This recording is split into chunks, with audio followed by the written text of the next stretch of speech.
à l'issue de l'Assemblée générale de l'Association francophone des commissions nationales des droits de l'homme, AFGEND, tenue le lundi 20 septembre 2021, la Commission nationale des droits de l'homme, CNDH, du Togo est élue présidente de cette instance.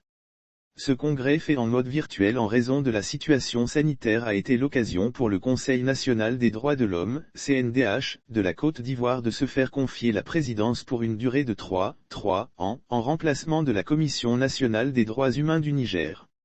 La CNDH du Togo assure désormais la vice-présidence, accompagnée de celle de la Mauritanie et de la République démocratique du Congo, RDC. Ce nouveau bureau est élu pour un mandat de 3 ans. Il remplace le bureau sortant dirigé précédemment par la Commission nationale des droits humains du Niger, avec comme premier vice-président, le Conseil national des droits de l'homme du Maroc, deuxième vice-président, le protecteur du citoyen en Haïti et trésorier, la CNDH du Togo, qui est toujours membre du bureau, rapporte une source. La Commission nationale consultative des droits de l'homme, CNCDHF, de la République française, elle, s'en sort avec le secrétariat général.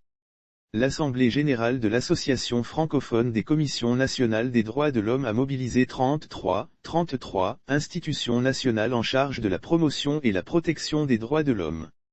Néanmoins, seules les INDH de statut A ont pris part au vote, c'est-à-dire celles jugées conformes aux principes de Paris par le sous-comité d'accréditation de l'Alliance mondiale des institutions nationales des droits de l'homme, GANRI, complète notre source.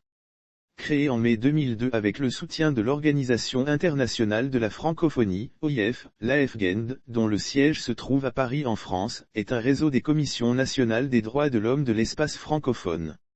Sa mission, valoriser et renforcer le rôle des institutions nationales des droits de l'homme dans la promotion et la protection des droits de l'homme.